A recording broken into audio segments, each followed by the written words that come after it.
Hello प्यारे बच्चों, क्या हाल चाल आप सभी के। आई होप कि सब बढ़िया होंगे। तो बेटा आपका नीट का एग्ज़ाम पूरा हो चुका है और मैं उम्मीद करता हूँ कि आप लोग सब बहुत बढ़िया करके आए होंगे। ठीक है, और आप जो भी आप में से कट ऑफ को पार कर रहे हैं, 600 पार कर रहे हैं, उन सभी को बहुत बहुत बधाइयाँ। और जो मेरे भाई थोड़े बहुत मार्क्स से रह गए हैं, जो बच्चे थोड़े बहुत मार्क्स से रह गए, उनको अपना दिल छोटा करने की आवश्यकता है नहीं। आप अगर थोड़े मार्क्स से रह रहे हैं तो इसका मतलब ये नहीं है कि आपने पढ़ाई नहीं करी है। हो सकता है कि आपने पूरे साल बहुत बढ़िया से पढ़ाई करी हो, टेस्ट दिया हो, एनालिसिस करा हो, सब कुछ करा है। वो सब कुछ सारी चीज़ें करी जो एक नीट के स्टूडेंट को करनी चाहिए थी। लेकिन आपने एग्ज़ाम में जाके वहाँ टाइम मैनेज नहीं कर पाए हो आप, या फिर मान लो आप पैनिक कर गए हो, ठीक है? या ओएमआर में मिस्टेक हो गई हो, लेट पहुँचे, कुछ भी अन्य कारणों की वजह से अगर आप नहीं कर पाए हो, तो इसमें छोटा दिल करने की कोई आवश्यकता नहीं है बेटा। अगले साल हम फिर निकाल देंगे।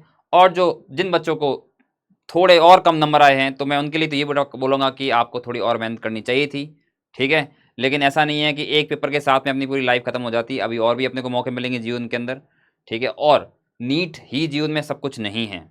हमने भी किसी टाइम में नीट दिया था, थोड़े बहुत मार्क्स से हम भी रह गए थे, लेकिन इसका मतलब ये नहीं कि लाइफ खत्म हो गई। लाइफ उसके बाद भी है और बाद भी रहेगी बेटा, ठीक है? आज का जो वीडियो है उसका प्रयोजन जो है, उसका जो कारण है, उसको लाने के पीछे जो वजह है, उसके पीछे वाले जो ऑब्जेक्टिव वो ये हैं कि ऑर्गेनिक केमिस्ट्री में जो पढ़ाया वही आया नाम करके एक हमारा ये पारंपरिक सीरीज चलती है। उसी सिलसिले में हमने ये वाला वीडियो बनाया है। इसमें हम ये करते हैं कि आपको पूरे साल में जो हमने पढ़ा है बेसिकली, उसमें ये बताते हैं कि हमने जो पढ़ा है उसमें से कहाँ-कहाँ से उठकर कैसे-कैसे आया है। ठीक है? तो ये वीडियो स्टार्ट करने से पहले मैं आपको एक बात बोलना चाहूँगा, ठीक है? बहुत सारे बच्चे कमेंट करके बोलेंगे कि सर आपने पढ़ाया है, उसी में से आया, तो कि नई बात क्या है? हमने फीस दी आपको पढ़ाने के लिए, पढ़ा है उसी में से आया, उसी में से आना चाहिए था बेसिकली, होना ही यही चाहिए था। ये बात ठीक है, लेकिन बेटा क्या होता है ना कि कई बार हम आपको कुछ टॉपिक पढ़ाते टाइम ज़ोर देके बोलते हैं बेटा कि ये चीज़ जो है इसके आने की संभावना है, इस पे आप ज़्यादा फ़ोकस करना, इस पे आप ज़्यादा क्वेश्चन करना, ठीक है? और उसमें से अगर क्वेश्चन बन जाते हैं, तो फिर हमारी बात जो है वो उसका एक अफ़र्मेशन बन जाता है, ठीक है? उसको बताने के लिए कि जो आपको टीचर बोलता है कभी-कभार कि बेटा ये वाला पोर्शन ऐसा है, इसका वेटेज ये है, उसका वेटेज ये है, इसमें क्वेश्चन बनने के चांस होते हैं, तो आपको उस बात को सीरियस लेना चाहिए। उसी मैसेज के साथ में हम वीडियो आपके साथ लेकर आए हैं, ठीक है? बाकी इसका कोई ये मकसद नहीं है, ये बताने का मकसद नहीं है कि जो हमने पढ़ा है सब पढ़ाते हैं, सारे टीचर पढ़ाते हैं, उन सबके नोट्स में से आता है, कोई बड़ी बात नहीं है, ठीक है बेटा? चलिए स्टार्ट करते हैं। तो एक बार मैं स्टार्ट करने से पहले आपको बताना चाहूँगा कि ऑर्गेनिक केमिस्ट्री की बात करें बेटा।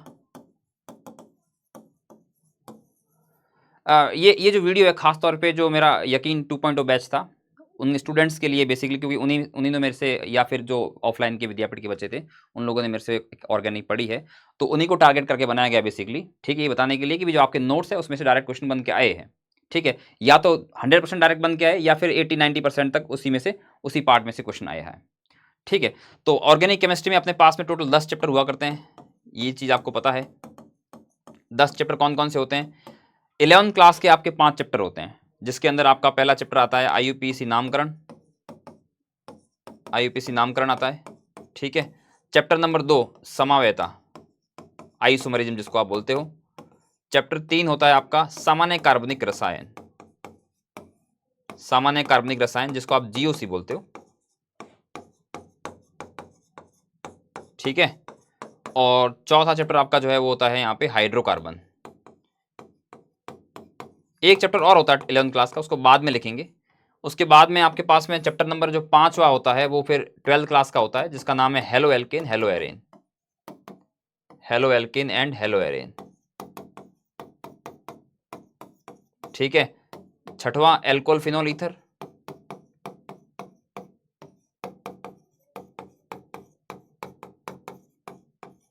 सातवां एल्डिहाइड कीटोन,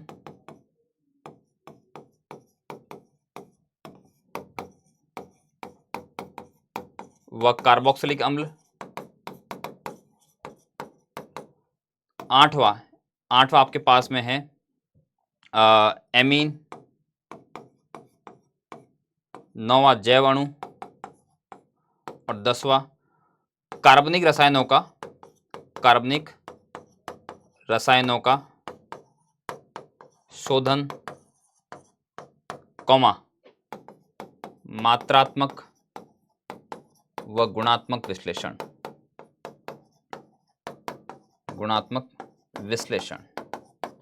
ये आपके ऑर्गेनिक केमिस्ट्री का पूरा सिलेबस है। इसमें से आपके पास में ये 4 चैप्टर और ये लास्ट वाला जो चैप्टर है, ये 10वां चैप्टर, ये 5 चैप्टर जो है 11th क्लास के हैं, और 5 चैप्टर ये यहाँ से लगाकर ये आपने जैव अणु तक, यहाँ तक के चैप्टर जो है ये 12th क्लास के, यानी आपका 100% ऑर्गेनिक का सिलेबस में से 50% 11th का है, 50% 12th का है।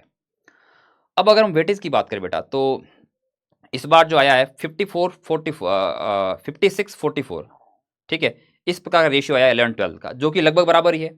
तो मैं ऐसा नहीं कह सकता कि 11th इंपॉर्टेंट है 12th इंपॉर्टेंट नहीं है, या फिर 12th इंपॉर्टेंट है 11th इंपॉर्टेंट नहीं, दोनों का बराबर रहता है, लगभग थोड़ा बहुत 2-4% ऊपर नीचे होता है, हर साल होता है, ठीक है। तो उसी पैटर्न को इस बार ही फॉलो किया गया, लेकिन इस बार एक बात ध्यान दी गई खासतौर पर, जिसका हमें डर था वो नहीं हुआ, ठीक है। हमें डर ये था कि एनएमसी ने एक सिलेबस जारी किया था, और हो सकता है कि एनएमसी उस सिलेबस से बाहर आके क्वेश्चन पूछे, ठीक है।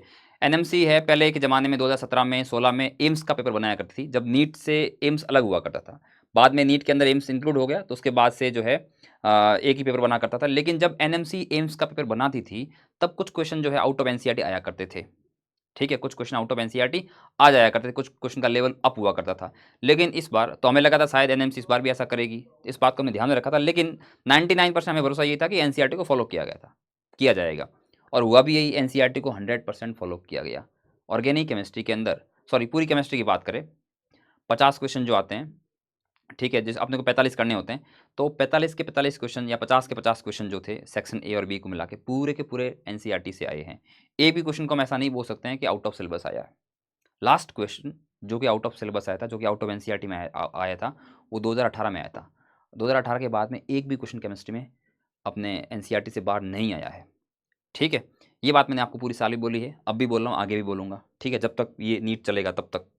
अब बात करें इन चैप्टर्स की, तो ऑर्गेनिक केमिस्ट्री में से इन चैप्टरों में से 10 चैप्टरों में से 17 सवाल आए अपने, ठीक है। तो 17 सवाल अगर देख ले तो 17 ऑर्गेनिक के, और शायद 17 ही इसके पीसी के, और बाकी जो 16 बचते हैं वो आपके आईयूसी के होते हैं। टोटल 50 क्वेश्चन आते हैं, ठीक है। तो ऑब्वियस सी बात है, हाईएस्ट वेटेज ऑर्गेनिक का रहा है, और रहना भी चाहिए क्योंकि चैप्टर भी इसमें बहुत ज़्यादा है, ठीक है। और पेपर का जो लेवल था वो हम कह सकते हैं कि ईजी टू मॉडरेट था।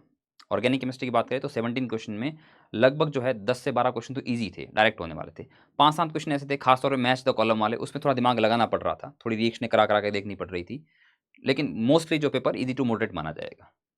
अब बात करते हैं पेपर में क्वेश्चंस की, तो आपका ये साइड T3 या T6 कोई पेपर का सेट है, उसके क्वेश्चन लिए गए हैं। तो इसका जो ये क्वेश्चन है, नीचे 2 कथन दिए गए हैं, 3 समावयी पेंटेनों के क्वथनांक निम्नलिखित क्रम का पालन करते हैं, एन पेंटेन, आइसोपेंटेन, नियोपेंटेन।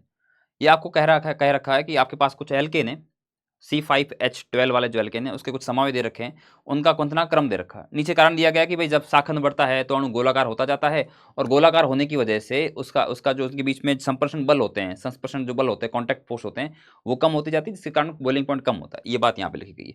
अब अगर आपने मुझसे पढ़ा है, ठीक है, तो मैंने आपको ये बात जो है कई बार बोल के बताई है, और कई बार लिख के बताई है क्लास के अंदर, क्योंकि बॉइलिंग पॉइंट बेटा हर जगह आता है, हाइड्रोकार्बन के भी अंदर भी आता है, हेलो एल्केन में भी बॉइलिंग पॉइंट आता है, एल्कोहल फिनॉल ईथर के अंदर भी बॉइलिंग पॉइंट आता है। तो जहाँ जहाँ बॉइलिंग पॉइंट का कंसेप्ट आ रहा था, वहाँ मैंने आपको ये बात बताई है कि बॉइलिंग पॉइंट जो होता है बेटा ब्रांचिंग बढ़ने से कम होता है, ठीक है। और बल्कि ये जो एग्जांपल है एन पेंटेन, आइसोपेंटेन, नियोपेंटेन, ये अपना यकीन 2.0 वाले बैच में डायरेक्ट ये वाला का एग्जांपल आपको दिखाई दे रहा है, n pentane, isopentane, neopentane, same example, same compound भी चेंज नहीं करा, सेम एग्जांपल, ठीक है। और उसके नीचे हमने कारण भी लिखा था कि ये कारण होता है इसका शाखन बढ़ने की वजह से, ठीक है। यहाँ पे हमारे पास जगह ज़्यादा नहीं, तो सारे इमेज नहीं लगा सकते हैं, लेकिन मैं आपको मोटा मोटा आइडिया देना चाहता हूँ, ठीक है बेटा। तो ये क्वेश्चन आपका वहाँ से आया था, हाइड्रोकार्बन वाला। इसकी चैप्टर की बात करें तो ये चैप्टर कौन सा है, हाइड्रोकार्बन चैप्टर से क्वेश्चन आया है। इसके अलावा एक चीज़ और, हमने केमिस्ट्री के अंदर आपकी ऑर्गेनिक केमिस्ट्री को मजबूत करने के लिए कई सारे और भी हमने प्रयास किए थे।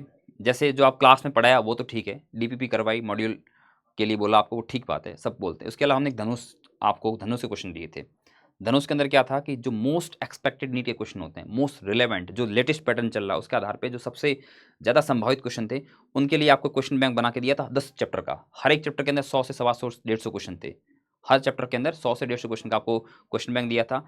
उसमें भी आपको ये क्वेश्चन मिल जाएंगे, 90-80% लैंग्वेज ही रहने वाली, 10-20% कोई भली चेंज हो जाए, ठीक है। मिलने का कारण क्या बेटा, क्योंकि वो एनसीईआरटी पर बनाया गया था, एनसीईआरटी की लाइन टू लाइन पढ़ के हाथ से बनाया गया था, है ना, हैंड क्राफ्टेड था। और ये पेपर भी उन्होंने एनसीईआरटी से बनाया, तो क्वेश्चन तो वहाँ से मैच होने ही थे, ठीक है। दूसरी बात, एक आपको त्रिशूल लास्ट में दिया था मैंने। त्रिशूल में क्या था, शॉर्ट नोट थे, पूरी ऑर्गेनिक केमिस्ट्री को आप 35 से 40 पेज के अंदर कैसे समेट सकते हो, उसके अंदर भी ये सारे शॉर्ट के फॉर्म में लिखे हुए थे सारे पॉइंट, ठीक है बेटा। तो चलिए आगे बढ़ते नेक्स्ट क्वेश्चन की तरफ। क्वेश्चन का सॉल्यूशन तो आपको पता ही है, मैंने इसका सॉल्यूशन ऑलरेडी करा दिया है, ठीक है, आप यूट्यूब पे देख सकते हैं इसका सॉल्यूशन। तो मैं सॉल्यूशन कराने नहीं आया, मैं बताना आया कि क्वेश्चन कैसे आते हैं, कहाँ से आया है, लैंग्वेज के। बेसिकली क्वेश्चन थ्योरेटिकल है। आप देख रहे हो पहले के ज़माने के अंदर नीट में जब क्वेश्चन आते थे तो शॉर्ट छोटे छोटे स्टेटमेंट हुआ करते थे। अब इनको ये दिक्कत नहीं है कि पेज भर रहा है, पेज भर रहा तो भरने दो। अब देखिए यहाँ तक इन्होंने इतनी बड़ी स्टेटमेंट डालने लग गए हैं। तो अपने को दिमाग में ऐसे क्वेश्चन से अपने को ये दिमाग में लेना है कि अपने को एनसीईआरटी की थ्योरी है और लाइन टू लाइन पढ़नी है, ठीक है ना। और कुछ चीज़ें ऐसी लगती है कि ये इंपॉर्टेंट नहीं है थ्योरेटिकली, लेकिन वो भी इंपॉर्टेंट होता है। मैं तो बच्चों को ये नहीं भी बोलता हूँ कि जो समरी बॉक्स होता है पीछे उसको भी पढ़ना चाहिए, ठीक है। तो ये थ्योरेटिकल क्वेश्चन है, भौतिक गुणधर्मों पर आधारित है। कई सारे हमारे मित्र जो होते हैं भौतिक गुणधर्म पढ़ाते नहीं है, सिर्फ रासायनिक गुणधर्म और विचलन की विधियाँ पढ़ाते हैं, लेकिन भौतिक गुणधर्म जो है उसको आप अनदेखा नहीं कर सकते हो। पहला ही क्वेश्चन भौतिक गुणधर्म से था। इसके अलावा हमने 50 क्वेश्चन की एक अलग से शीट बनाई थी भौतिक गुणधर्म की, धनुष धनुष के अंदर वो भी डाली थी आपके बैच के अंदर। चलिए नेक्स्ट क्वेश्चन की तरफ आते हैं। ये तो कोई बड़ी बात है नहीं, आसान क्वेश्चन है। स्थायी कार्बोकेटाइन के बारे में पूछा है, 4 कार्बोकेटाइन दे रखे हैं, उनके स्थायित्व के बारे में पूछा है। और स्थायित्व कार्बोकेटाइन का देखने के लिए हम अनुनाद देखते हैं, एरोमेटिकता देखते हैं, अतिसंयुग्मन देखते हैं और आई इफेक्ट देखते हैं। इसमें कहीं पर भी एरोमेटिकता या अनुनाद तो है नहीं, तो अतिसंयुग्मन से होगा। और हमने आपको ये बताया था कि स्थायित्व जो होता है बेटा वो अल्फा एच के समानुपाती होता है। जिसमें अल्फा ज़्यादा होंगे उसमें स्थायित्व ज़्यादा होगा। तो अल्फा एच आई एच इसमें होते थे, पहले वाले में, सेकंड वाले में 7 अल्फा एच है, तो ये सबसे अधिक स्थायी हो जाएगा, ठीक है। ये इसके हमने कुछ एग्जाम्पल भी कराए थे इससे मिलते जुलते, ठीक है। और भी आगे एग्जाम्पल थे, हमने इसको कट करके डाला है तो नीचे वाले एग्जाम्पल आ नहीं रहे थे। तो बेसिकली इस वाले कंसेप्ट पर बेस्ड था ये, ठीक है। कार्बोधनायन का स्थायित्व चेक करने के लिए हम अल्फा एच देखते हैं और उसी पर आधारित ये क्वेश्चन था, ठीक है। ये क्वेश्चन बेटा जो है वो जीओसी से लिया गया है, सामान्य कार्बनिक रसायन से लिया गया है, ठीक बेटा। आगे बढ़ते हैं। एनिलीन फिडेलक्राफ्ट एल्किलीकरण अभिक्रिया नहीं करती है। पूरे साल मेरा बोल बोल के गला खराब हो गया ये बात, इतनी बार मैंने बात बोली होगी कि एनिलीन फिडेलक्राफ्ट अभिक्रिया नहीं करता है, क्योंकि एनिलीन की जब फिडेलक्राफ्ट करवाते हैं तो उसमें एल्यूमिनियम क्लोराइड जो कि लुईस अम्ल लेते हैं, जिसको करना कुछ और होता है कर कुछ और देता है। इसकी वजह से वो लुईस अम्ल की तरह व्यवहार नहीं कर पाता है, मतलब कैटलिस्ट की तरह व्यवहार नहीं कर पाता है, और ये जो है रिएक्शन नहीं हो पाती है ना। बेसिकली क्या होता है एनिलीन के अंदर, बताया गया था आपको ये कि एनिलीन जो है AlCl3 के साथ में कॉम्प्लेक्स बना लेता है। ये क्रॉस लगा था बहुत बड़ा सा, क्रॉस लगाने का मतलब ये होता है कि ये रिएक्शन नहीं हो रही, नो रिएक्शन, ठीक है। और कारण बताया था कि ये अलग प्रकार का संकुल बन जाता है जो कि डीएक्टिवेटिंग होता है, इस वजह से रिएक्शन नहीं होती। तो ये स्टेटमेंट जो स्टेटमेंट है ये इस रिएक्शन पे आधारित है, ठीक है। और इसका दूसरा स्टेटमेंट ये दे रखा कि एनिलीन को गैब्रियल संश्लेषण द्वारा नहीं बना सकते। अब एनिलीन जो होता है वो 1 डिग्री एरोमेटिक अमीन होता है, 1 डिग्री एरोमेटिक अमीन हुआ करता है। और यह हमने क्या लिखा था, देखो बेटा आपके नोट्स अगर आप देखोगे तो यहाँ पे थोड़ा इसको जूम कर लेते हैं। ये यहाँ पे लिखा गया है कि इस अभिक्रिया से 1 डिग्री एरोमेटिक अमीन नहीं निर्मित किए जा सकते हैं, क्योंकि आवश्यक एरिल हैलाइड CX बंध में अनुनाद के कारण द्विबंध गुण हो जाते हैं। सारी बातें एकदम पॉइंट टू पॉइंट लिखवाई गई है, ठीक है। तो इसके दोनों स्टेटमेंट जो है वो अपनी डायरेक्ट कॉपी से बन रहे हैं, दोनों स्टेटमेंट करेक्ट है, और दोनों को अपने को हमने क्लास में इसको एक्सप्लेन भी करा था कि ऐसा क्यों होता है, ठीक है। तो ये जो अपना क्वेश्चन आया है, ये क्वेश्चन आया है अमीन वाले चैप्टर से, अमीन वाला जो चैप्टर है उसमें से ये क्वेश्चन बना है, ठीक है। अभी तक देख रहे हैं क्वेश्चन जो है थ्योरेटिकल बने हैं, ये भी थ्योरेटिकल क्वेश्चन है, इससे पहला वाला भी थ्योरेटिकल था, इसमें कोई रिएक्शन नहीं दी है, आपको रिएक्शन के बारे में थ्योरी पूछी है, थ्योरेटिकल क्वेश्चन आ रहे हैं। एक जमाने में थ्योरेटिकल क्वेश्चन नहीं आते थे, आजकल बहुत ज़्यादा आने लगे हैं। नेक्स्ट क्वेश्चन की तरफ बढ़ते हैं। निम्नलिखित में से कौन सा ल्यूकास अभिकर्मक के साथ तात्क्षणिक अभिक्रिया करेगा। तात्क्षणिक, तात्क्षणिक का मतलब होता है इंस्टेंटेनियस, तुरंत, ठीक है। तो बहुत सिंपल सी चीज़ है, लुकास अभिकर्मक जो होता है उसके साथ में प्राथमिक एल्कोहल, द्वितीयक एल्कोहल और तृतीयक एल्कोहल की जो रिएक्शन का टाइम होता है वो अलग अलग होता है। प्राथमिक एल्कोहल रिएक्शन नहीं करता है या आधा घंटा घंटा पर लग जाता है। 2 डिग्री एल्कोहल 5 से 10 मिनट में रिएक्शन करता है, और 3 डिग्री एल्कोहल जो होता है उसको लगता है, उसको टाइम नहीं लगता, तुरंत रिएक्शन कर देता है। तो यहाँ पे 3 डिग्री एल्कोहल है, तुरंत रिएक्शन करता है। इसको हमने बताया था यहाँ पे कि 1 डिग्री एल्कोहल 30 मिनट लगते हैं, 2 डिग्री में 5 से 10 मिनट लगते हैं, और 3 डिग्री वाले में इंस्टेंट टर्बिडिटी आती है, तुरंत रिएक्शन हो जाती है 3 डिग्री एल्कोहल के अंदर। और बल्कि इसका तो हमने शायद पिछले से पिछले साल या इस साल भी मेरे ख्याल से मैंने इसका जो है यूट्यूब के ऊपर वीडियो भी दिखाया था आपको, एक्सपेरिमेंटल वीडियो, पीपीटी बनते हुए, टेबिलिटी आते हुए, ठीक है। चलिए भाई आगे बढ़ते हैं। नेक्स्ट, हाँ भाई इस क्वेश्चन के ऊपर तो मैं बोलूँगा, ज़रूर बोलूँगा। ये क्वेश्चन जो कि नेगलेक्ट किया जाता है, हमने इसको जोड़ दो के बताया था, बार बार जोड़ के बताया था कि ग्लूकोज एक एल्डिहाइड होते हुए भी कुछ एल्डिहाइड की अभिक्रिया नहीं देता। त्रिशूल में खास तौर पे इसको इंपॉर्टेंट पॉइंट लिखा था हमने, हाईलाइटेड करके, वही पॉइंट है यहाँ पे देखो कि ग्लूकोज वे अभिकर्मक जिनके साथ ग्लूकोज अभिक्रिया नहीं करता है और संगत परीक्षण उत्पाद नहीं देता है। अब देखो ये थोड़ा कंफ्यूजिंग भी है और थोड़ा डिफिकल्ट क्वेश्चन मानूंगा मैं इसको, क्योंकि यहाँ पे 5 इन्होंने रीजन दे दिए। अब एक आधा रीजन तो हमें याद भी रह जाता है जो इंपॉर्टेंट वाला होता है, जैसे टॉलन वाला हो गया। बाकी ये जो HCN है, NaHSO3 ये याद भी नहीं रहते हैं, इसलिए इसको जोर देके पढ़ा गया था कि ऐसे क्वेश्चन पूछने की संभावना होती है। ठीक है, तो ग्लूकोज के बारे में बेटा आप जानते हो कि ग्लूकोज जो होता है वो सिर्फ अबीगम के साथ में रिएक्शन नहीं करता है और सोडियम बाइसल्फाइड के साथ में रिएक्शन नहीं करता है। तो यहाँ पर क्या लिखा गया था, बी एंड ई। तो यहाँ पे मतलब बी एंड ई इसमें करेक्ट ऑप्शन है, तो फर्स्ट ऑप्शन करेक्ट हो जाएगा, क्योंकि बी एंड ई जो है वो ग्लूकोज के साथ में रिएक्शन नहीं करते हैं। हालांकि हमने तो ये भी लिखा था कि इनके अलावा 2,4-DNP भी ग्लूकोज के साथ रिएक्शन नहीं करता है, लेकिन एनसीईआरटी ने 2,4-DNP को अब हटा दिया है ग्लूकोज वाले चैप्टर में से। एक ज़माने में पहले हुआ करता था जब हम पढ़ाई करते थे, ठीक, अब हटा दिया है। तो खैर इन्होंने एनसीईआरटी को स्ट्रिक्टली फॉलो करा है, इसलिए लिखा नहीं तो शायद वो यहाँ पर एफ बना के 2,4-DNP भी लिख लेते, है ना। 2,4-DNP नहीं लिखना इस बात का साक्ष्य है, इस बात का सबूत है कि ये बिल्कुल एकदम अक्सर से अक्सर लाइन एनसीईआरटी को फॉलो कर रहे हैं, एक वर्ड भी बाहर नहीं जा रहे हैं। ठीक है, अगर मैं पेपर बनाने वाला होता तो मैं शायद 2,4-DNP लिख लेता, क्योंकि 2,4-DNP आपको पढ़ाया जाता है, भले ही बुक में नहीं रखा है, लेकिन ग्लूकोज का 2,4-DNP टेस्ट पढ़ाया जाता है कि ग्लूकोज 2,4-DNP टेस्ट नहीं देता है। ठीक है, तो ये यहाँ पे लिखा गया था कि ग्लूकोज 2,4-DNP व सेपरेशन नहीं देता है। देख रहे हो, ग्लूकोज 2,4-DNP व सेपरेशन नहीं देता है। ग्लूकोज सोडियम बाइसल्फाइड के साथ बाइसल्फाइड उत्पाद नहीं बनाता है, तो बिल्कुल वही है, एग्जैक्टली वही क्वेश्चन आ गया। नेक्स्ट, ये तो बेटा देखो ऐसा है कि सीक्वेंस ऑफ रिएक्शन है, तो ये अलग। अच्छा, इसकी बात करें तो ये चैप्टर बेटा जो है आपका, ये जिस चैप्टर में से क्वेश्चन आया है वो जैव अणु चैप्टर है, बायोमोलिक्यूल, वो बायोमोलिक्यूल चैप्टर है। ठीक है, और आगे बढ़ते हैं। ये वाला क्वेश्चन जो है ये सीक्वेंस रिएक्शन वाला क्वेश्चन है, यानी इसमें अभिक्रियाओं का अनुक्रम, एक अभिक्रिया के बाद दूसरी, दूसरी के बाद तीसरी, ऐसे सीक्वेंस रिएक्शन वाला जो क्वेश्चन है। इसमें आपको एक एल्कीन दिया गया था, कार्बन डबल बॉन्ड कार्बन, उसको एल्डिहाइड में कन्वर्ट किया गया, बोला कौन से रीजन यूज करने। तो एल्कीन को पहले एल्कोहल में कन्वर्ट करना है। एल्कोहल में कन्वर्ट करने के लिए एल्कीन के लिए 3 रिएक्शनें होती है। 3 रिएक्शनों में आपकी एक होती है अम्ल उत्प्रेरक जल योजन, दूसरी होती है हाइड्रोबोरीकरण ऑक्सीकरण, तीसरी ऑक्सीमर्क्यूरीकरण विमर्क्यूरीकरण, जो कि एनसीईआरटी में नहीं है। इसलिए मैंने पढ़ाते टाइम बोला था कि एडिशनल है, नॉलेज के लिए भले ही पढ़ लेना, लेकिन नीट नहीं पूछेगी तुमसे, और नीट नहीं पूछा है। यहाँ पे आपका डबल बॉन्ड के ऊपर जो है एल्कोहल जो बनाना पड़ेगा आपको, प्राथमिक एल्कोहल बनाना पड़ेगा एंटी मार्कोनिक के लिए, और एंटी मार्कोनिक के लिए हम लोग यूज करते हैं हाइड्रोबोरीकरण ऑक्सीकरण। तो यहाँ पे BH3 वाला केस जो है वो लिया गया है। ठीक है, उसके बाद में जो है एल्कोहल जब बन जाता है उसका माइल्ड ऑक्सीकारक से मृदु ऑक्सीकारक से ऑक्सीकरण करने पर वो प्राथमिक एल्कोहल जो है वो संगत एल्डिहाइड में कन्वर्ट हो जाता है, यानी अपने को लेना पड़ेगा था PCC। ठीक है, तो इस आधार पे जो है ये वाला क्वेश्चन सीक्वेंस रिएक्शन का है। हमने बताया था आपको कि जब आप एल्कीन लेते हो और उसका हाइड्रोबोरीकरण ऑक्सीकरण करते हो तो जो है वो प्राथमिक एल्कोहल बनता है। फिर एल्कोहल वाले चैप्टर में बताया था कि प्राथमिक एल्कोहल की रिएक्शन अगर PCC से कराते हो तो वो जो है संगत एल्डिहाइड में कन्वर्ट हो जाता है। तो ये भी अगेन डायरेक्ट है। ठीक है, इस पर मैं क्लेम नहीं करने वाला हूँ, क्योंकि ये सभी लोग इसी तरह से करवाते हैं, इसमें कुछ नया नहीं है, ये वैसा ही है जैसा बाकी सब लोग कराते हैं। ये भी बेटा कोई बड़ी बात नहीं, हालांकि डायरेक्ट है, लेकिन कोई बहुत बड़ी बात नहीं मानूंगा मैं इसको। ये जो क्वेश्चन लिया गया है ये एल्डिहाइड कीटोन वाले चैप्टर में से लिया गया है। अगेन थ्योरेटिकल क्वेश्चन है, एल्डिहाइड कीटोन एंड कार्बोक्सिलिक अम्ल वाले चैप्टर में से ये क्वेश्चन लिया गया है, और ये क्वेश्चन पूरा थ्योरेटिकल क्वेश्चन है। क्वेश्चन आपसे ये कह रहा है कि फेलिंग विलियन ए होता है, फेलिंग विलियन ए होता है। जब कभी भी आप ब्लड टेस्ट करवाने जाते हो, ब्लड शुगर टेस्ट करवानी होती, तो आपका फेलिंग टेस्ट करवाया जाता है ब्लड शुगर का, ब्लड शुगर जांचने के लिए, क्योंकि ब्लड में जो शुगर होती है वो ग्लूकोज होती है, और ग्लूकोज फेलिंग टेस्ट देता है, और फेलिंग टेस्ट बड़ा सस्ता हो जाता है, इसलिए फेलिंग टेस्ट करवाया करते हैं। ठीक है, और अपन लैब के अंदर एल्डिहाइडों की जांच करने के लिए कि कोई कंपाउंड एल्डिहाइड है कि नहीं है, उसके लिए हम फेलिंग परीक्षण करा करते हैं। तो बेटा फेलिंग परीक्षण के अंदर 2 घटक होते हैं, एक फेलिंग ए और एक फेलिंग बी। जब अपने को फेलिंग टेस्ट करवाना होता है तो फेलिंग ए और फेलिंग बी को मिला देते हैं, मिला के तुरंत उसको यूज़ करते हैं, रखते नहीं है। ताज़ा तैयार फेलिंग सॉल्यूशन जो होता है उसी को यूज़ करा जाता है फेलिंग परीक्षण के लिए। तो उसमें 2 घटक जो होते हैं, फेलिंग ए और फेलिंग बी।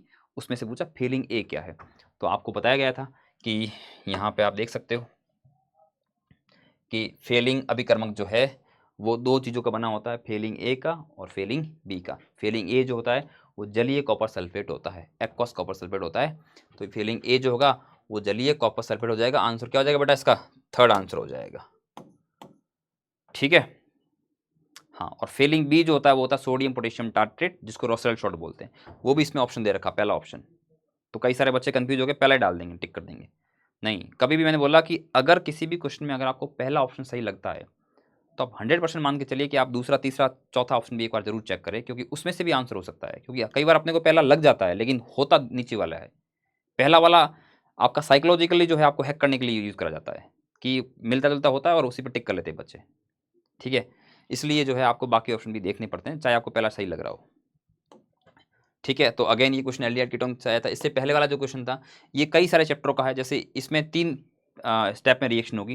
पहले स्टेप वाली जो रिएक्शन है वो हाइड्रोकार्बन की है, ठीक है, एल्कीन की रिएक्शन है। उसके बाद में जो इसका ऑक्सीकरण हो रहा है वो एल्कोहल की रिएक्शन है। तो एल्कोहल वाले चैप्टर में से भी आया ये। हम बोलेंगे कि ये जो क्वेश्चन है इसके जो संबंधित चैप्टर है वो है हाइड्रोकार्बन और एल्कोहल फिनोल ईथर, मतलब 2 चैप्टरों का मिक्स्ड है। अपन बोलते हैं ना मिक्स कंसेप्ट क्वेश्चन, तो मिक्स कंसेप्ट यही है। ये भी हो गया। ये तो प्योर एल्डिहाइड कीटोन वाले में से था। ये बेटा देखो बिल्कुल हलवा क्वेश्चन, लड्डू क्वेश्चन है, बिल्कुल खा जाओ इसको। गर्म करने पर कुछ ठोस बिना द्रव अवस्था से गुजरने हुए वाष्प अवस्था में, यही बात खत्म हो गई, क्वेश्चन यही खत्म हो गया। कह रहा है कि आपको ऐसे कंपाउंड जो है जिनको गर्म करोगे ठोस पदार्थ को तो द्रव नहीं बनेगा, सीधा वाष्प बन रहा, गैस बन रहा है। तो ऐसी ऊपर दिए गए सिद्धांत के आधार पर ऐसे ठोस पदार्थों के शोधन के लिए कौन सी विधि होती है? बेटा उर्ध्वपातन बोलते हैं। 9th क्लास का क्वेश्चन है, मैं तो बोलूंगा 8वीं क्लास का क्वेश्चन है ये।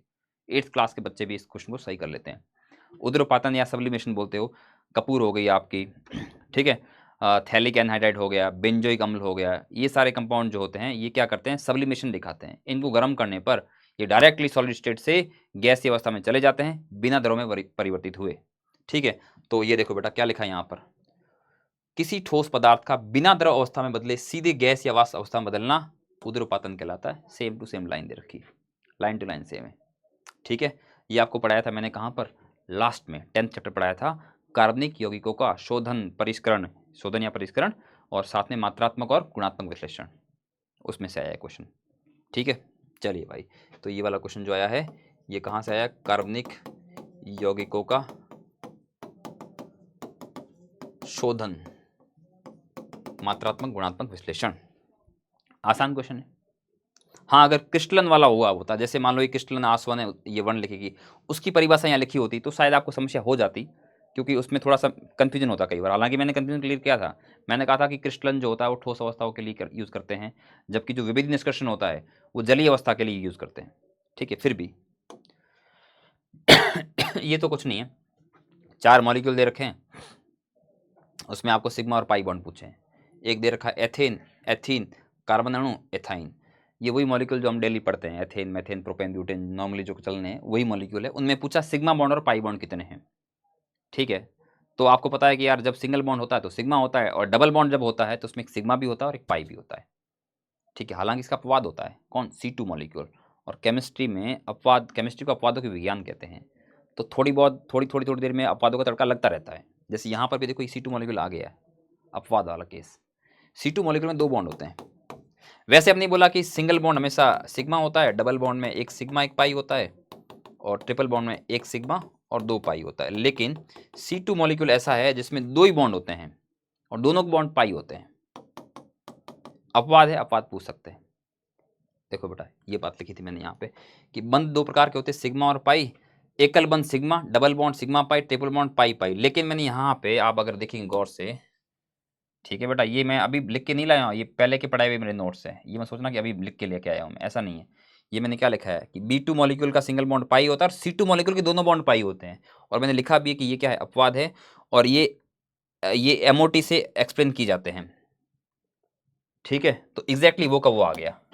ठीक है, एग्जैक्टली वो का वो आ गया। यहाँ पे अगर आप देखोगे तो इन्होंने C2 लिखा है, C2 के अंदर 2 पाई बॉन्ड वाला हो जाएगा, और बाकी एथेन मेथेन का तो पता ही अपने को, सिंपल होता है बिल्कुल। ठीक है, तो ये क्वेश्चन जो आया है कहाँ से आया? IUPAC नामकरण हम चैप्टर पढ़ाते हैं उसमें से आया। वैसे NCERT में इस चैप्टर का नाम है कार्बनिक रसायन, कुछ मूलभूत तकनीकें एवं सिद्धांत। NCERT में चैप्टर का नाम ये है, लेकिन आपको जो नीट में पढ़ाया करते हैं उसमें हम इस चैप्टर का नाम IUPAC नामकरण करके रखा करते हैं। उसमें जो स्टार्टिंग वाले बेसिक होते हैं उसमें टॉपिक पढ़ा लेते हैं। ठीक है, तो अगेन जो है लाइन टू लाइन यहाँ से उठ गया ये एक्सेप्शन वाला, और ये वाला बाकी वाले मॉलिक्यूल जो है इस पर आधारित है। हालांकि मैंने इसके नीचे एग्जाम्पल जो लिखे थे 1 2 3 गिनने वाले, उसमें मैंने एथेन इथाइन सब लिखे हुए हैं। ठीक है, यहाँ जगह नहीं इसलिए मैंने लगाया नहीं है, मतलब सारा का सारा 100% अपनी नोटबुक से छपा ये वाला पार्ट। ठीक है, तो ये IUPAC नामकरण वाले पार्ट में से है। ठीक है, सिंपल क्वेश्चन है, कुछ है नहीं इसके अंदर ऐसा। अगला क्वेश्चन, अंतः अणुक। मैंने एक बात आपको बोली थी, फिर बोल रहा हूँ, जब कभी भी आपके नीट में अंतःअणुक, अंतराणुक, आंतराणुक, अंतराणुक ऐसे नाम आ जाए तो आप उसका इंग्लिश वाला वर्जन जरूर देखें। क्योंकि एनसीईआरटी वाले, एनटीई वाले, एनएमसी वाले सब इसमें कन्फ्यूजन रहते ही है। क्योंकि आपका बेटा ना पेपर जो बनता है ना ओरिजिनल इंग्लिश में बनता है, फिर क्या करते हैं ट्रांसलेटर की टीम हुआ करती है, कई बार तो प्रोफेसर को ट्रांसलेट करते हैं, कई बार ट्रांसलेटर की टीम होती है वो ट्रांसलेट करती है, तो वो कहीं ना अलग अलग लोगों का अलग अलग वर्ड यूज़ करते हैं, तो वहाँ कन्फ्यूजन प्रोड्यूस होता है। इसलिए मैंने बोला था कि अंतः, मतलब ये नहीं बोला था, मैंने बोला इंटरमोलिकुलर और इंट्रामोलिकुलर, उससे इंग्लिश पे सब समझा जाता है आपको कि इंट्रामोलिकुलर क्या होता है और इंटरमोलिकुलर क्या होता है। तो इसका अंतरणुक जो है इसका मतलब होता है इंट्रामोलिकुलर। ये आप कैसे कंफर्म करेंगे, इसका इंग्लिश वाला वर्जन देख के। और इंट्रा का मतलब होता है मॉलिक्यूल के अंदर अंदर। तो इंट्रा मॉलिक्यूल एच बॉन्डिंग किस में है, बहुत क्लासिकल क्वेश्चन है, बहुत उत्कृष्ट क्वेश्चन है। यहाँ पे आपको पता है कि ओ नाइट्रोफिनॉल के अंदर इंट्रा मॉलिक्यूल एच बॉन्डिंग होती है। क्वेश्चन दो जगह से है, दो जगह प्रेजेंट है ये वाला, मतलब ये वाला क्वेश्चन जो है इसके दो चैप्टरों में इसका कोई ना कोई जानकारी दे रखी है। ये तो केमिकल बॉन्डिंग आपका जो आईयूसी में दे रखा है, उसमें लास्ट टॉपिक जो है फोर्थ चैप्टर का, कि जो आपके अणुओं के मध्य जो अंतर आणविक बल होते हैं उसमें एच बॉन्डिंग बताएगी, उसमें ये एग्जाम्पल लिया गया बाकायदा। और एक अपने ऑर्गेनिक केमिस्ट्री में एल्कोहल फिनॉल ईथर में फिनॉल का जब नाइट्रोकरण किया गया है तो वहाँ पे बड़े बड़े अक्षरों में लिखा गया है कि ओ नाइट्रोफिनॉल और पी नाइट्रोफिनॉल बनते हैं। ओ नाइट्रोफिनॉल में अंतर अणु के हाइड्रोजन बॉन्डिंग के कारण वहाँ पे आंतर वर्ड यूज़ करा गया, यहाँ अंतर अणु का आया है। तो मैंने कहा ही था ये तो चेंज होगा ही होगा, पक्का होगा। तो अंतर अणु के एच बॉन्डिंग की वजह से ये जो है भाप वाष्पशील होता है। ठीक है, वो बातें आप देख सकते हो यहाँ पे कि फिनॉल का नाइट्रोजन करते हैं, ओ नाइट्रोफिनॉल बनता है। यहाँ पे आप देख रहे हो इंट्रा मॉलिक्यूलर एच बॉन्डिंग, मैंने इंग्लिश वाला ही वर्ड लिखा है, मैंने कहा इंग्लिश वाले वर्ड से ही पता करना है इसको।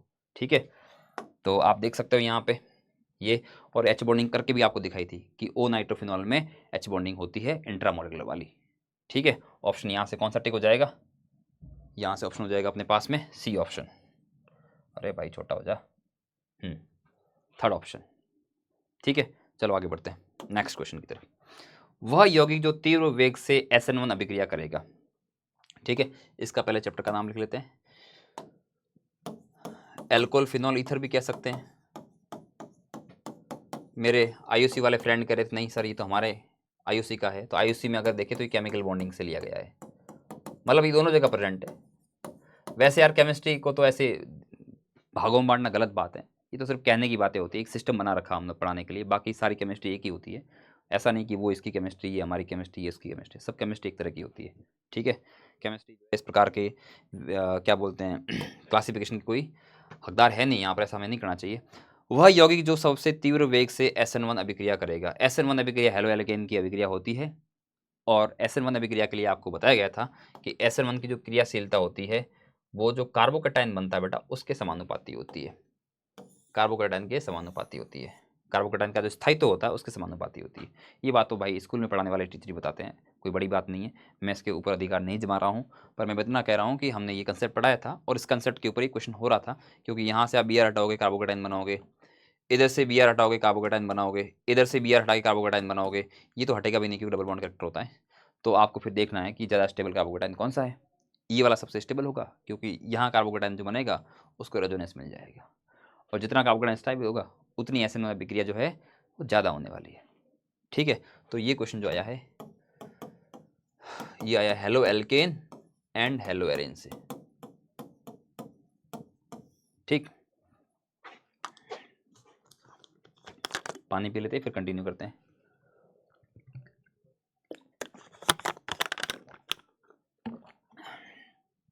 आसान क्वेश्चन है, वो चाह रहे थे कि आपसे हो जाए, लेकिन आपको पता होना चाहिए कि रेजोनेंस है यहाँ पे, यहाँ डबल बॉन्ड कैरेक्टर है, बहुत डिफिकल्ट नहीं है, मॉडरेट कह सकते हैं। अगर उनको डिफिकल्ट बनाना था तो शायद एक में डांसिंग रेजोनेंस कर लेते हैं, एक में एरोमेटिसिटी लगा लेते हैं, एक में एंटी एरोमेटिसिटी या नो अल्फा एच वाला, या ऐसा उठ पटांग कर सकते थे, लेकिन उन्होंने आप पे ऊपर दया करते हुए simple simple example, simple simple option जो है वो बनाए थे। ठीक है, डुएबल क्वेश्चन है, मतलब करे जाने योग्य क्वेश्चन है। नेक्स्ट पे आते हैं, ये बेटा मैंने कहा था थोड़ा टाइम लगने वाला क्वेश्चन है। मैच द कॉलम है, 3-4 रिएक्शन दे रखी है यहाँ पे, 4 रिएक्शन दे रखी है, और उन रिएक्शनों में कौन कौन से रिएजेंट काम आते हैं उन रिएजेंट को यहाँ पे लिखा गया है और आपको मैच करना था। यहाँ एल्किन को तोड़ के कीटोन बनाया गया है, दो ही कंपाउंड होते हैं जो एल्किन को तोड़ के कीटोन बनाते हैं, एक तो ओजोनीकरण और एक KMnO4।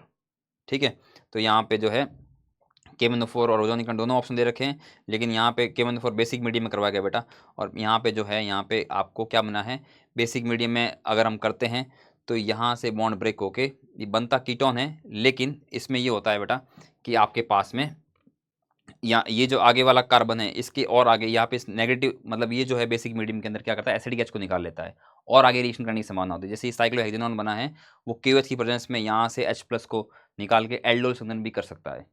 ठीक है, तो इसके लिए दो पॉसिबिलिटी जो है, उसमें सबसे बढ़िया पॉसिबिलिटी कौन सी है, अपनी ओजोनीकरण वाली। ठीक है, तो और ये तो आपका बेंजीन से बेंजोफिनॉल बना है, वो सिंपल आपकी बेंजीन क्या बोलते हैं, फिडेल क्लार्क एसिलीकरण वाली अभिक्रिया है।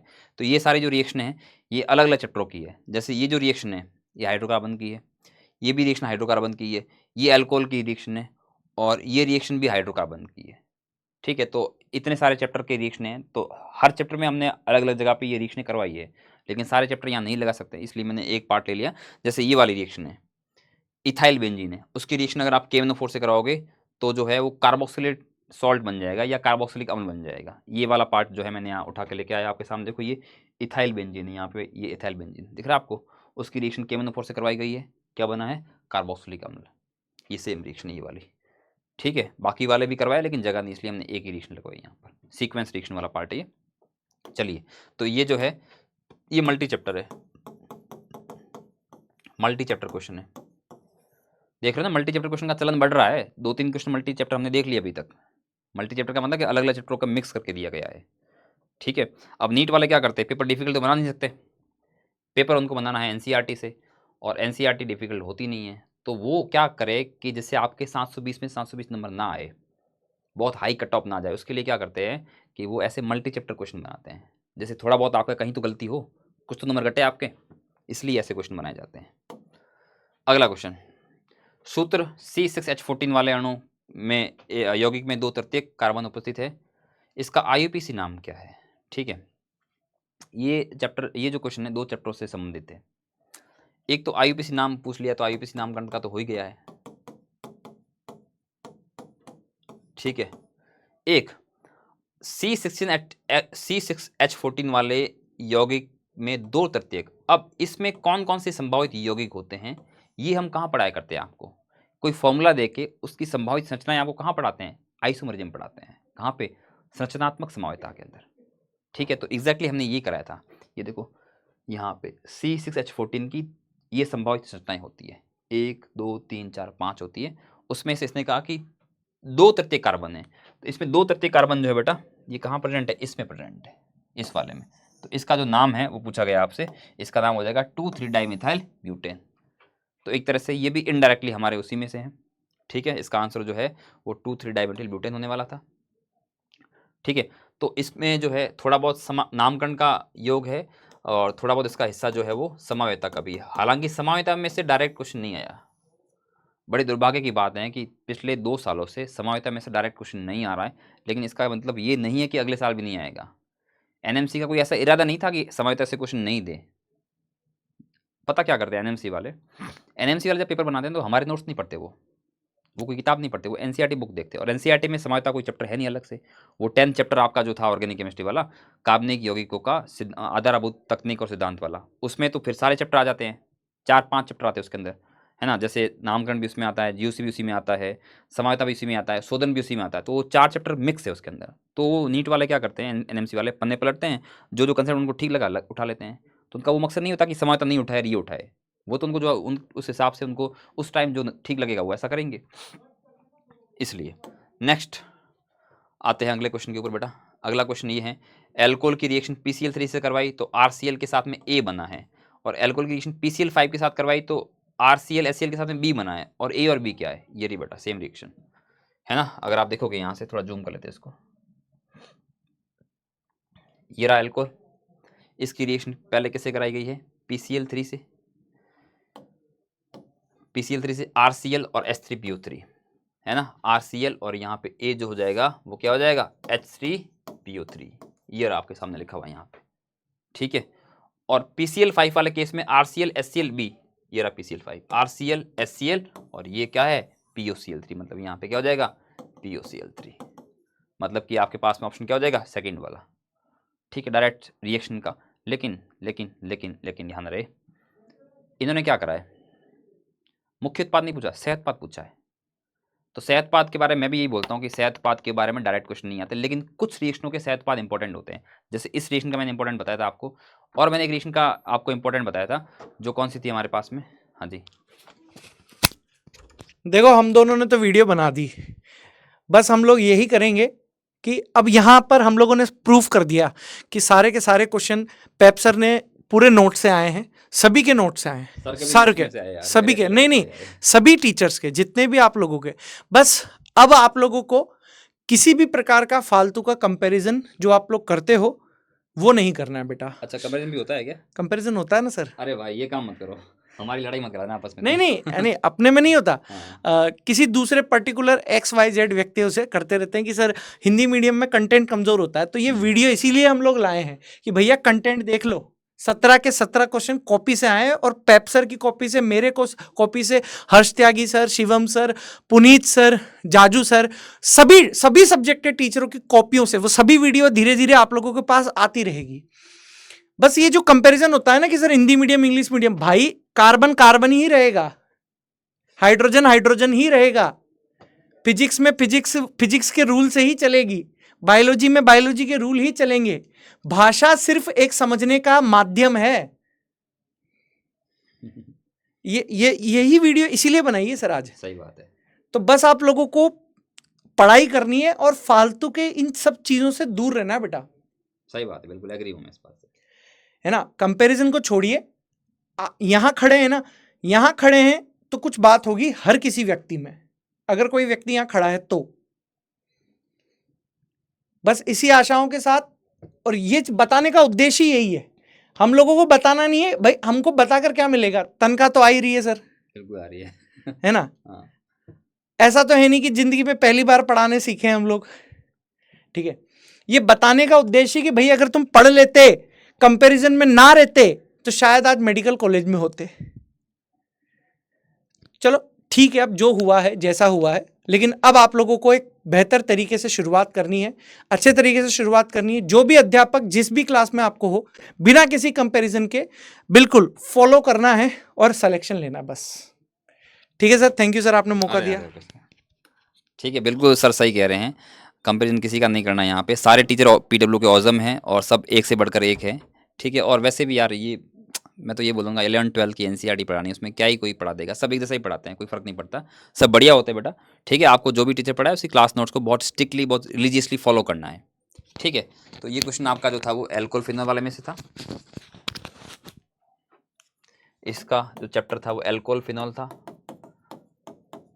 इसी के साथ हम ये कह सकते हैं कि हाईएस्ट क्वेश्चन जो आए हैं इस बार वो एल्कोहल फिनॉल ईथर में से आए हैं, हाईएस्ट। अपेक्षा में ये थी कि एल्डिहाइड कीटोन में से हाईएस्ट आएंगे, उसमें से भी बहुत ज़्यादा आए, लेकिन हाईएस्ट जो आए वो एल्कोहल फिनॉल ईथर में से आए हैं। ठीक है, नेक्स्ट अगेन सीक्वेंस रिएक्शन, अनुक्रम अभिक्रिया है। पहले एक्स लिया, उसकी रिएक्शन किसी और से करवाई, फिर कुछ बना, फिर उसकी रिएक्शन किसी और से कराई, फिर कुछ और बना, फिर कुछ और रिएक्शन करवाई, फिर कुछ और बना। तो पूछा कि अंतिम उत्पाद प्रोपिलेमिन क्या है। तो बेटा ये आयोडीन जो है, इसको अगर किसी हेलो एल्केन की रिएक्शन NaCN के साथ कराते हैं तो वो हेलोजन हट जाता है और वहाँ पे साइनाइड आके लग जाता है। ये बात मैंने आपको हेलोजन में बताई थी कि आप NaCN लेते हो तो उसमें CN जाके लगता है, लेकिन अगर आप AgCN लेते हो तो उसमें NC जाके लगता है। तो बेटा NaCN लिया है तो यहाँ पे CN लग जाएगा। फिर उसका जल अपघटन करा गया, जलापघटन। जल अपघटन जो है या तो अम्लीय माध्यम कराते हैं या क्षारीय माध्यम कराते हैं, यहाँ पे क्षारीय माध्यम में कराया है, लेकिन यहाँ पे वर्ड लिखा है आंशिक। आप अपनी कॉपी चेक करना बेटा, अमीन में जाके, अमीन के निर्माण में जाके, नहीं कार्बोक्सिलिक अम्ल के निर्माण में जाके कॉपी चेक करना, वहाँ पे मैंने सेम रिएक्शन कराई है। मैंने कहा अगर आप नाइट्राइल साइनाइड लेते हो और उसका आंशिक जलापघटन कराते हो तो आपको अमाइड प्राप्त होगा, और अगर आपने पूर्ण जलापघटन करा दिया तो आपको कार्बोक्सिलिक एसिड प्राप्त हो जाएगा। ठीक है, तो यहाँ पर आपको अमाइड प्राप्त होगा, और अमाइड की रिएक्शन NaOH और Br2 से करवाते हैं तो आपको प्रोपेलमिन मिल जाता है, हॉफमैन ब्रोमाइड इसको रिएक्शन बोलते हैं। ठीक है, तो ये आपके सामने एग्जांपल यहाँ पर पड़ा है कि किसी अमाइड की रिएक्शन Br2 के साथ में कराते हैं, Br2 के साथ में या तो KH लिख सकते हो या NaOH लिख सकते हो, मैंने दोनों लिखा है यहाँ पे NaOH लिया है, KH भी ले सकते थे, दोनों की प्रॉपर्टी जैसी होती है, तो आपको अमीन प्राप्त होता है। ठीक है, तो अगेन बहुत सारे चैप्टर में से आया ये, हेलो एल्केन का पार्ट भी है इसके अंदर, और इसके अंदर साइनाइड वाला पार्ट भी है, और इसमें अमीन वाला पार्ट भी है। ठीक है, तो ये भी मल्टी चैप्टर क्वेश्चन है, मल्टी चैप्टर क्वेश्चन है ये बेटा। ठीक है, आगे बढ़ते हैं नेक्स्ट क्वेश्चन की तरफ। एल्कीन देके उसकी रिएक्शन KMnO4H+ के साथ कराई गई है। ठीक है, एल्कीन की रिएक्शन KMnO4H+ के साथ कराते हैं, तो अगर यहाँ पे H लगा होता है तो कार्बोक्सिलिक अम्ल बन जाता है। ये देखो बेटा, ये रही सेम रिएक्शन, मतलब कंपाउंड अलग है, कंसेप्ट वही है, अभिक्रिया वही है, अभिकर्मक भी वही है। ठीक है, कहाँ से आई है? हाइड्रोकार्बन से, हाइड्रोकार्बन से। ठीक है, रिएक्शन वाले पोर्शन में हमने कहा था कि रिएक्शन वाला पोर्शन हाईएस्ट आया इस बार। बहुत सारी जो है अभिक्रिया आधारित सवाल आए हैं, उनमें से एक ये भी है। नेक्स्ट क्वेश्चन जो है, एल्कोहल की रिएक्शन PbR3 के साथ में। बेटा 2 चैप्टर में से क्वेश्चन है ये, एक तो यहाँ पे हेलो एल्केन बनेगा, एक तो ये एल्कोहल वाले चैप्टर का क्वेश्चन है ना। इतना पार्ट तो एल्कोहल वाले चैप्टर का है और इतना पार्ट जो है वो हेलो एल्केन वाले का है। तो 2 चैप्टरों से ये क्वेश्चन है। तो जब किसी एल्कोहल की रिएक्शन PbR3 से करवाते हैं तो यहाँ पे लिखा गया था, ये देखो, ये एल्कोहल लिया गया रेड फॉस्फोरस और Br2। रेड फॉस्फोरस और Br2 जो होता है वही मिलकर बनाते हैं PbR3 और उनकी अभिक्रिया से बनता है RBr। ये बात मैंने कई बार बताई आपको कि PbR3 को डायरेक्ट नहीं बना सकते हो आप, PbR3 अस्थायी होता है, इसलिए इसका स्वस्थान निर्माण किया जाता है, यानी अभिक्रिया के दौरान बनाते हैं इसको, तो दौरान बना के इसकी रिएक्शन कराई गई है। ठीक है, ये वाला पार्ट तो इसमें से हो गया। और यहाँ पे जो हेलो एल्केन बनेगा उसकी एल्कोहलिक के साथ रिएक्शन कराएगी। तो ये रखा है यहाँ पे कि जब किसी भी कंपाउंड की एल्कोहलिक केस में लिखा है यहाँ पे बड़े बड़े अक्षरों में, ठीक है, कि जब आप किसी हेलो एल्केन की रिएक्शन जो है एल्कोहलिक के साथ कराते हैं, एल्कोहलिक के साथ कराते हो तो उसमें से HX निकल जाता है। ठीक है, देख रहे हो, alcoholic KOH, alcoholic KOH, alcoholic KOH। मैंने ये भी लिखा था कि ये यहाँ पे ये भी रीजेंट ले सकते हैं, ये भी ले सकते हैं, लेकिन ये मुख्य रीजेंट है और मुख्य रीजेंट ही NCERT वाला है और उसी को नीट ने पूछा है, उसी को NMC ने पूछा है और उसी को पूछा जाएगा। चांस ज़्यादा इसी के होते हैं बेटा पूछने के, जो बुक में दे रखा होता है जिसके ऊपर ज़्यादा क्वेश्चन बनते हैं। ठीक है, तो ये क्वेश्चन यहाँ से आया था। हाँ, इसी के साथ मेरे ख्याल से ख़त्म हो गया है। Thank you everyone. तो ओवरऑल पेपर जो था हमारा इजी टू मॉडरेट था, पूरा का पूरा 100% NCERT बेस्ड था। ठीक है, और उम्मीद करते हैं कि अगले साल भी पेपर ऐसा ही आएगा और आपको इस साल जो भी पढ़ाया जाए उसको आपको रिलीजियसली फॉलो करना है। आपको क्लास नोट्स पढ़ने हैं, DPP लगानी है, धनुष लगाना है, त्रिशूल लगाना है, मॉड्यूल लगाना है, जो भी आपको टीचर इंस्ट्रक्शन दे उसको आपको बिल्कुल सच्चे मन से फॉलो करना है, तो आप बिल्कुल निकाल देंगे NEET. All the best, thank you.